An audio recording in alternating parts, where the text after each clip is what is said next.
ಏನಾದ್ರೂ ಒಂದು ಹೆಜ್ಜೆ ಗುರುತುಗಳನ್ನ ಇಟ್ಟು ಹೋಗ್ಬೇಕು ಅನ್ನೋದೊಂದು ಯೋಚನೆ, ಸಣ್ಣ ಯೋಚನೆ ಇತ್ತು. ಉಡುಪಿಯ ಬೀಡಿನಗುಡ್ಡೆ ಆಗ್ಲಿ, ಬಲಾಯಿಪಾದೆ ಆಗ್ಲಿ, ಕರಾವಳಿ ಬೈಪಾಸ್ ಆಗ್ಲಿ, ಒಂದು ದಿನಕ್ಕೆ 2 ಫಂಕ್ಷನ್ ಆದ್ರೆ 2 ಫೋಟೋ ತೆಗೆದಾದ್ಮೇಲೆ ರೀಲ್ ಅನ್ನು ಕಟ್ ಮಾಡ್ಬೇಕು. ಇದರಲ್ಲಿ ಏನು ವೈವಿಧ್ಯತೆ ಏನಿದೆ ಅಂದ್ರೆ, ನಾನೊಬ್ಬ ಫೋಟೋಗ್ರಾಫರ್ ಆಗಿರೋದ್ರಿಂದ ನಾನು ಯಾವ ಆಂಗಲ್ ಅಲ್ಲಿ ತೆಗೆದಿದ್ದೆ ಅಂತ ಹೇಳ್ಬಿಟ್ಟು ಕಲ್ಪನೆಯಲ್ಲಿದೆ.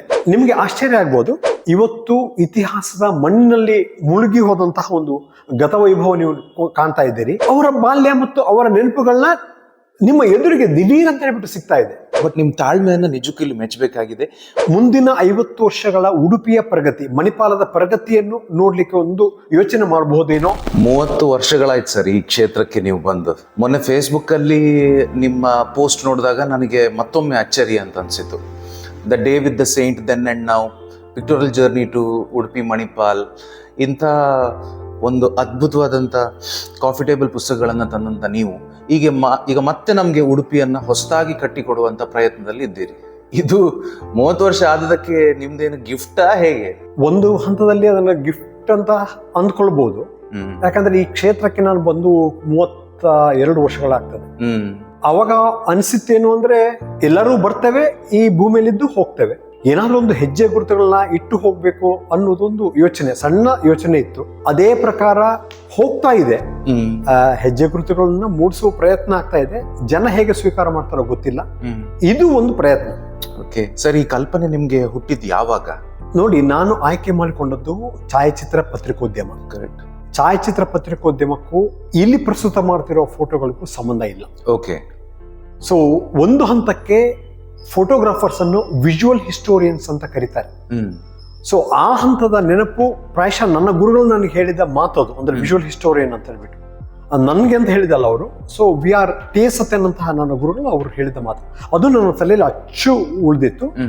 ಬಟ್ ನನ್ನ ಪತ್ರಿಕೆಗೆ ಬೇಕಾದಂತಹ ಕೆಲಸಗಳನ್ನ ಮಾಡಿಕೊಳ್ಳುತ್ತಾ ಅದರ ಬಿಡುವಿನ ಟೈಮ್ನಲ್ಲಿ ನಾನು ಏನ್ ಮಾಡ್ತಾ ಇದ್ದೆ ಅಂದ್ರೆ, ಉಡುಪಿಯ ಬೀಡಿನಗುಡ್ಡೆ ಆಗ್ಲಿ, ಬಲಾಯಿಪಾದೆ ಆಗ್ಲಿ, ಕರಾವಳಿ ಬೈಪಾಸ್ ಆಗ್ಲಿ, ಹೀಗೆ ಚಿತ್ರಗಳನ್ನ ಮಾಡಿಡೋದು. ಯಾಕೆ ಮಾಡಿರ್ತೇನೆ ನಂಗೆ ಗೊತ್ತಿರಲಿಲ್ಲ ಆಗ.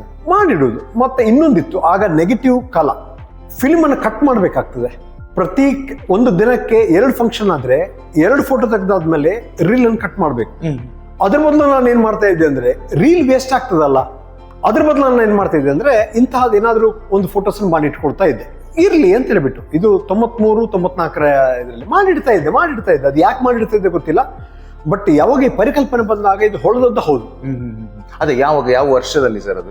ಸಾಧಾರಣ ನನ್ನ ಕಲ್ಪನೆ ಇದ್ದದ್ದು, ನನ್ನ ವೃತ್ತಿ ಜೀವನದ 25ನೇ ವರ್ಷಕ್ಕೆ ನಾನು ಇದನ್ನು ಕಾಂಟ್ರಿಬ್ಯೂಟ್ ಮಾಡ್ಬೇಕಂತ ಯೋಚನೆ ಮಾಡಿದ್ದೆ. ಅಂದ್ರೆ 25-50 ಅಂತ ಪರಿಕಲ್ಪನೆ ಇತ್ತು ನನಗೆ. 50 ವರ್ಷ ಮತ್ತು 25ನೇ ವರ್ಷಕ್ಕೆ ಒಂದು ಪರಿಕಲ್ಪನೆ ಇತ್ತು. ಬಟ್ ಕೋವಿಡ್ ನಿಂದಾಗಿ ಅದು ಮುಂದೆ ಹೋಯ್ತು. ಬಟ್ ಈಗ ಅದು ಪುನಃ ಒಂದು ಚಿಗುರಿತು ಮತ್ತು ಈ ಸಂಕಲ್ಪ ಇದೀಗ ನೆರವೇರ್ತಾ ಇದೆ. ಟ್ರೂಲಿ ಸರ್, ಇದಕ್ಕೆ ತುಂಬ ಪೇಷನ್ಸ್ ಬೇಕು ಅಂತ ಖಂಡಿತ ನನ್ಗೆ ಅನಿಸ್ತದೆ. ಮತ್ತೆ ಈ ಡಾಕ್ಯುಮೆಂಟೇಶನ್ ಇದೆಯಲ್ಲ, it's a very challenging task ಅಲ್ವಾ? ಈಗಾದರೂ ಡಿಜಿಟಲ್, ನೀವು ಎಷ್ಟು ಬೇಕಿದ್ರು ನೀವು ಎಲ್ಲ ಗೂಗಲ್ ಕ್ಲೌಡಲ್ಲೆಲ್ಲ ನೀವು ಇದು ಮಾಡಿರ್ಬೋದು. ಬಟ್ ಆ ನೆಗೆಟಿವ್ಸನ್ನು ಉಳಿಸ್ಕೊಂಡಿದ್ದು ತುಂಬ ದೊಡ್ಡ ವಿಚಾರ ಅಂತ ಅನ್ಸುತ್ತೆ. ನಿಜವಾಗಿಯೂ ಅದೊಂದು ದೊಡ್ಡ ಹರಸಾಹಸ. ಯಾಕೆಂದ್ರೆ ಇಲ್ಲಿ ಕರಾವಳಿ ಜಿಲ್ಲೆಗಳಲ್ಲಿ ಮಾಯಿಶ್ಚರ್ ಜಾಸ್ತಿ ಇದೆ. ನೆಗೆಟಿವ್ ಫಿಲ್ಮ್ಗಳು ಫಂಗಸ್ ಬಂದು ಹಾಳಾಗುವುದು ಸಾಮಾನ್ಯ. ಅದನ್ನು ಜೋಪಾಸನ ಮಾಡೋ ಪ್ರಯತ್ನ ಅವತ್ತಿಂದಲೇ ನಡೆದಿತ್ತು. ಅವುಗಳು ಸಿಕ್ಕಿದ್ವು. ನನ್ನ ಪುಣ್ಯಕ್ಕೆ ಈ ಮನೆಗಳು ಶಿಫ್ಟ್ ಆಗುವ ಹಂತದಲ್ಲಿ ಅದನ್ನು ಜೋಪಾಸನ ಮಾಡಿ ಇಟ್ಕೊಂಡಿದ್ದೆ. ಸೊ ಆ ನೆಗೆಟಿವ್ ಗಳಿಂದ ಇದನ್ನು ಪುನಃ ರೀಸ್ಕ್ಯಾನ್ ಮಾಡಬೇಕಾಯ್ತು.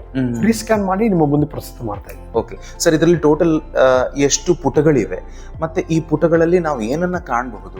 ಹಾಗೆ ಉಡುಪಿ ಬಗ್ಗೆ ಹೇಳ್ಬೇಕಾದ್ರೆ ಸಾವಿರಾರು ಪುಟಗಳು ಖಂಡಿತ ಬೇಕು. ಆದ್ರೆ ಅದಕ್ಕೊಂದೊಂದು ಮಾನದಂಡ ಇದೆ. ಬುಕ್ಕು ಹೊರೆ ಆಗ್ಬಾರ್ದು, 2 ರೀತಿಯಲ್ಲಿಯೂ, ತೂಕದಲ್ಲಿಯೂ ಆರ್ಥಿಕವಾಗಿಯೂ ಹೊರೆ ಆಗ್ಬಾರ್ದು. ಈ ಒಂದು ನೆಪದಲ್ಲಿ ನಾನು ಏನ್ ಮಾಡಿದ್ದೇನೆ ಅಂದ್ರೆ, ಇದನ್ನು 186 ಪುಟಗಳಿಗೆ ಸೀಮಿತ ಮಾಡಿದ್ದೆ. ಇದರಲ್ಲಿ 90 ಚಿತ್ರಗಳು ಬ್ಲಾಕ್ ಅಂಡ್ ವೈಟ್, 90 ಚಿತ್ರಗಳು ಕಲರ್ ನಲ್ಲಿ ಬರ್ತದೆ. ಇದರಲ್ಲಿ ಏನು ವೈವಿಧ್ಯತೆ ಏನಿದೆ ಅಂದ್ರೆ, ಈ ಚಿತ್ರಗಳು ಎಡಪುಟದಲ್ಲಿ ನಾನು ಅಕಸ್ಮಾತ್ ಫೋಟೋ ಬುಕ್ ತೋರಿಸ್ತಾನೆ, ಇದೊಂದು ಡಮ್ಮಿ. ಇದು ಹೇಗೆ ಮಾಡಿತ್ತು ಅಂತ ಹೇಳ್ಬಿಟ್ಟು, ಸಪೋಸ್ ನಾವೀಗ ಪುಸ್ತಕವನ್ನು ತೆಗೆದಾಗ ಮೆಸೇಜ್ಗಳು ಬರ್ತದೆ. ಮೆಸೇಜ್ಗಳು ಬಂದ ತಕ್ಷಣಕ್ಕೆ ಹೀಗೆ ಶುರುವಾಗ್ತದೆ.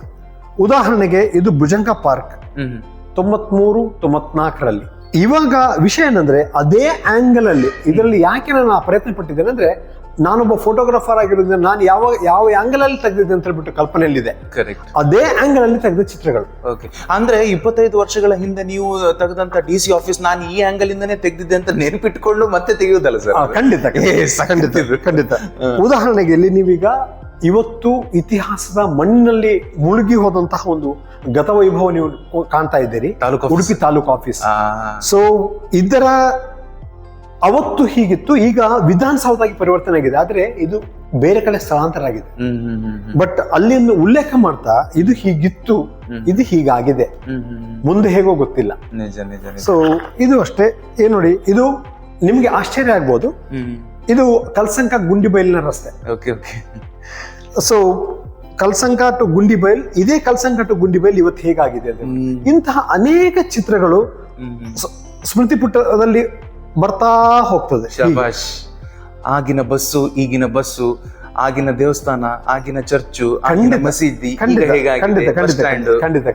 Very nice. ಒಂದು ಮಾನವ ಪ್ರಯತ್ನ ಇದೆ. ಎರಡನೇದಾಗಿ ನಿಮ್ಮಂತಹ ಎಲ್ಲ ಶುಭ ಹಾರೈಕೆದಾರರ ಒಂದು ಶುಭಾಶೀರ್ವಾದ ಖಂಡಿತ ಇದೆ, ನಡೀತಾ ಇದೆ. ನೋಡ್ಬೇಕು ನಿಮ್ಮೆಲ್ಲರ ಪ್ರೇರಣೆ ಮತ್ತು ಇದಕ್ಕೆ ಪ್ರತಿಸ್ಪಂದನೆ ಹೇಗೆ ಸಿಗ್ತದೆ ಅಂತ ನೋಡ್ಬೇಕು. ಇದು 10 ವರ್ಷದ ಆಸ್ಟ್ರೋ ಮೋಹನ್ 45 ವರ್ಷದ ಆಸ್ಟ್ರೋ ಮೋಹನ್ ನಾವು ನೋಡ್ದಂಗೆ ಮನೇಲಿ ಕೂತು ಅಂತ ನಾಸ್ಟಾಲ್ಜಿಯಾ ಇದು.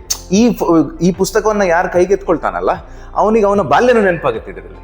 ಖಂಡಿತವಾಗಿ. ಯಾಕಂದ್ರೆ ನಾನು ಇದರಲ್ಲಿ ಸಮಾನ ದುಃಖಿ.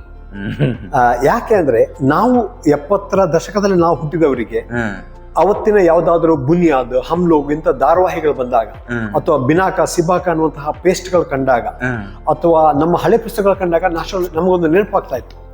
ಇವತ್ತು ಏನಾಗ್ತಾ ಇದೆ ಅಂದ್ರೆ 30ರ ದಶಕದಲ್ಲಿ ಅಂದ್ರೆ 30 ವರ್ಷಗಳ ಹಿಂದೆ ಹುಟ್ಟಿದವರಿಗೆ ಅವರ ಬಾಲ್ಯ ಮತ್ತು ಅವರ ನೆನಪುಗಳನ್ನ ನಿಮ್ಮ ಎದುರಿಗೆ ದಿಢೀರ್ ಅಂತ ಹೇಳ್ಬಿಟ್ಟು ಸಿಗ್ತಾ ಇದೆ. ನಾವಾದ್ರೆ ಹುಡುಕೊಂಡು ಹೋಗ್ಬೇಕು. ಈಗ ಇದೊಂದು ಲಾಭ ಅಂತ ಅಂದ್ಕೊಳ್ತೇನೆ ನಾನು. ಖಂಡಿತ. And you have done a great job sir. ಇದು ಅಂತಿಂತ ಒಂದು ದೊಡ್ಡ ಹರಸಾಹಸವೇ. ಮತ್ತೆ ನಿಮ್ಮ ತಾಳ್ಮೆಯನ್ನ ನಿಜಕ್ಕೂ, ಫೋಟೋಸ್ ಅದ್ರ ಬಗ್ಗೆ ನಾನು ಮಾತಾಡಲ್ಲ, ಬಟ್ ನಿಮ್ಮ ತಾಳ್ಮೆಯನ್ನ ನಿಜಕ್ಕೂ ಇಲ್ಲಿ ಮೆಚ್ಚಬೇಕಾಗಿದೆ. ಮತ್ತೆ ನಾಡಿದ್ದಿನ ಕಾರ್ಯಕ್ರಮದ ಬಗ್ಗೆ ಒಂದು ಮಾತು, ಮತ್ತೆ ಜನರಿಗೆ ಆಹ್ವಾನ ನಿಮ್ಮಿಂದನೇ ಬರಲಿ. ಸಂಕಲ್ಪ ಏನಾಗಿದೆ ಅಂದ್ರೆ ಉಡುಪಿ ಅಂದು ಇಂದು ಅನ್ನುವ ಶೀರ್ಷಿಕೆ ಏನಿದೆ, ಸೊ ಇದರಲ್ಲಿ ಬರೀ ಗತ ವೈಭವನ ನಾನು ನಿಮ್ಮ ಮುಂದೆ ಇಡ್ತಾ ಇಲ್ಲ. ಈ ಅಭಿವೃದ್ಧಿಯ ನೆಪದಲ್ಲಿ ಆದಂತಹ ಅತ್ಯಾಚಾರ, ಒಂದು ಅನಾಚಾರಗಳು ಕೂಡ, ಅನಾಚಾರಗಳು, ಅದರ ಜೊತೆಗೆ ಅಭಿವೃದ್ಧಿಯಿಂದ ಆದಂತಹ ಲಾಭಗಳು, ಎರಡನ್ನೂ ಸಹ ನಿಮ್ಮ ಮುಂದೆ ಇದಮ್ಮಿತ್ತ ಮುಂದೆ ಇಡ್ತಾ ಇದ್ದೇನೆ. ಆದ್ರೆ ಇಲ್ಲಿ ಏನಂದ್ರೆ ಸಿಂಹಾವಲೋಕನ ಇದ್ದ ಹಾಗೆ, ಇದೊಂದು ಚೆಕ್ ಅಂಡ್ ಬ್ಯಾಲೆನ್ಸಸ್ ನ ಒಂದು ಬುಕ್ ಇದ್ದ ಹಾಗೆ. ಇದನ್ನು ನೋಡಿ ಮುಂದಿನ 50 ವರ್ಷಗಳ ಉಡುಪಿಯ ಪ್ರಗತಿ, ಮಣಿಪಾಲದ ಪ್ರಗತಿಯನ್ನು ನೋಡ್ಲಿಕ್ಕೆ ಒಂದು ಯೋಚನೆ ಮಾಡಬಹುದೇನೋ ಅನ್ನುವಂಥ ಒಂದು ದೃಷ್ಟಿಕೋನ ಈ ಪುಸ್ತಕದ್ದು. ಹಾಗಾಗಿ ಫೆಬ್ರವರಿ 1ನೇ ತಾರೀಕು 4:00ವರೆಗೆ ಯಕ್ಷಗಾನ ಕಲಾರಂಗದ ಐವಸಿ ಸಭಾಂಗಣದಲ್ಲಿ ಈ ಪುಸ್ತಕ ಅನಾವರಣಗೊಳ್ತಾ ಇದೆ. ತಾವೆಲ್ಲರೂ ದಯವಿಟ್ಟು ಬಂದು ಈ ಒಂದು ಉದ್ದೇಶವನ್ನು ಪ್ರೋತ್ಸಾಹ ಮಾಡಬೇಕು. ಈ ಒಂದು ಕಾರ್ಯಕ್ರಮಕ್ಕೆ ನೀವು ಪರ್ಸನಲ್ ಆಗಮಿಸಿ ನನಗೆ ಒಂದು ಹಿತ ಕೋರ್ಬೇಕಂತ ಕೋರ್ಕೊಳ್ತಾ ಇದ್ದೇನೆ.